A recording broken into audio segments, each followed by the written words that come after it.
आज या ठिकाणी ईव्हीएम हटाओ देश बचाओ हा नारा घेऊन या देशातील निवडणुका ईव्हीएम ऐवजी बॅलेट पेपरवर व्हावा या मागणीसाठी आपण सगळे एकत्रित येऊन ही मागणी हे आंदोलन आपण करत आहोत।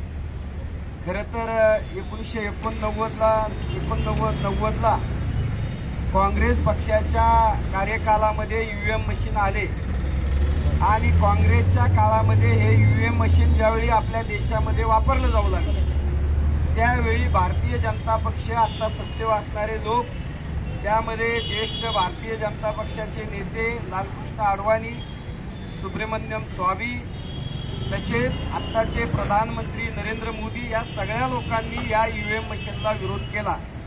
मात्र त्यावर गांभीर्याने विचार झाला नाही। पुढे सत्तांतर झालं, काँग्रेसची सत्ता गेली, भारतीय जनता पक्षाची सत्ता आली आणि खऱ्या अर्थाने ईव्हीएमचा खेळ या देशामध्ये होऊन लोकशाहीला खऱ्या अर्थाने सुरू लागण्याचं काम मागच्या काही वर्षामध्ये मोठ्या प्रमाणात झालं। लोकसभेच्या निवडणुका 6 महिन्यापूर्वी झाल्या, त्यामध्ये जवळपास 31 लोकसभेच्या निवडणुकीमध्ये खासदार विरोधी पक्षाचे महाराष्ट्रात झाले। नरेंद्र मोदी आणि त्यांच्या सरकारने इस बार 400 पार अशा प्रकारचा नारा दिला, मात्र तो नारा पूर्ण झाला नाही। 240 एवढ्या जनसंख्येवरती एवढ्या खासदारांवरती त्यांना समाधान मानावं लागलं। लोकसभेच्या निवडणुकीच्या कालावधीमध्ये त्याच्या अगोदर आम्ही महाविकास आघाडीचे ज्येष्ठ नेते शरद पवार साहेब असतील, उद्धव ठाकरे असतील, राहुल गांधी असतील, यांना आम्ही सांगत होतो की ईव्हीएमचा घोटाळा जो आहे तो या देशामध्ये आपल्याला अनेक वेळा लोकशाहीला कलंकित करण्याचा, लोकशाहीला खतम करण्याचा कार्यक्रम करणार आहे। आणि म्हणून या ठिकाणी एका ग्रामपंचायतीमध्ये 150 पावणे 200 उमेदवार उभे राहिले म्हणून बॅलेट पेपरवर त्या ठिकाणी निवडणूक घेण्यात आली। तशा प्रकारचा निर्णय घ्यावा लागला।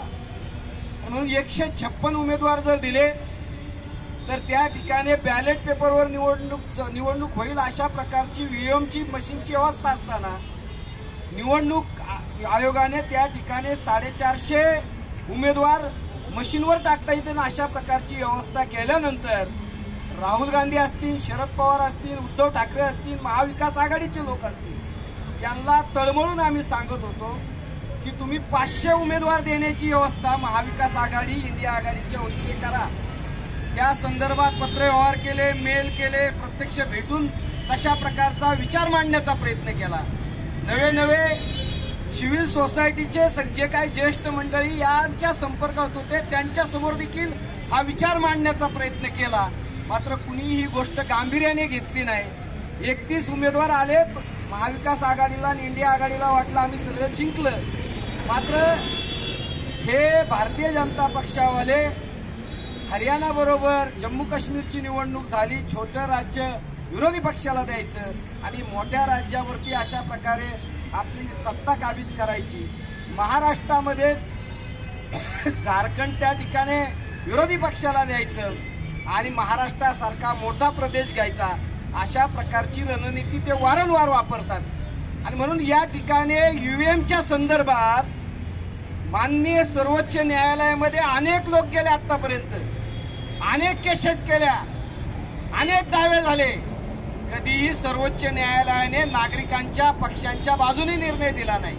ईव्हीएम रद्द करायला सर्वोच्च न्यायालय तयार नाही। निवडणूक आयोगाकडे अनेक याचिका झाल्या, अनेक आंदोलनं झाले, निवडणूक आयोग देखील हा निर्णय बदलायला तयार नाही।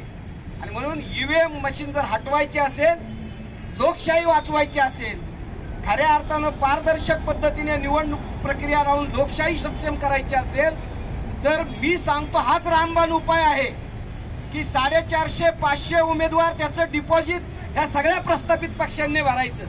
यांचा एक एक उमेदवार 50-50, 60-60 कोटी रुपये खर्च करतो। 2-4 कोटी रुपये उमेदवारी अर्ज भरण्याकरता, 500 उमेदवार देण्याकरता ह्या पक्षांवर जबाबदारी टाकायची आणि ही निवडणूक बॅलेट पेपरवर आणायची। अशा प्रकारचा प्रयोग फक्त ईव्हीएम मशीन हटू शकतं असं माझ्यासारख्या कार्यकर्त्याला वाटतंय। आपण सगळे महाविकास आघाडीचे, त्यात बरेच लोक आहेत, महाआघाडीचे लोक आहेत, इंडिया आघाडीचे लोक आहेत, त्यांनी आपापल्या नेत्यांकडे हा आग्रह धरावा की तुमच्या आगामी महानगरपालिकेच्या निवडणुका असतील, स्थानिक स्वराज्य संस्था निवडणुका असतील, लोकसभा निवडणुका असतील, विधानसभा निवडणुका असतील, जोपर्यंत हे ईव्हीएम मशीन हटत नाही तोपर्यंत अशा प्रकारे 500 ते 1000 उमेदवार देण्याचा प्रयोग यशस्वीरित्या राबवणं हे प्रस्थापित या ठिकाणच्या विरोधी पक्षात असणाऱ्या महाविकास आघाडी जी सत्तेत जाऊ इच्छिती त्यांनी हा प्रयोग केला तर आणि तरच हे ईव्हीएम मशीन हटेल, अन्यथा हे वारंवार होणार आहे, वारंवार लोकांचा अपमान होणार आहे, जनमताचा अपमान होणार आहे, मतदारांचा अपमान होणार आहे, लोकशाही कमकुवत होणार आहे आणि अशा प्रकारे हे सत्तेत कायमस्वरूपी राहणार आहेत. हे जर बदलायचं असेल तर अशा प्रकारची कृती सगळ्या विरोधी पक्षाने करावी, त्या संदर्भात जनजागृती करावी, त्या संदर्भात या पक्षांना आपण विनंती अर्ज करावा आणि तशा प्रकारची कृती करून घ्यावी. हेच खऱ्या अर्थाने यावरचं औषध आहे.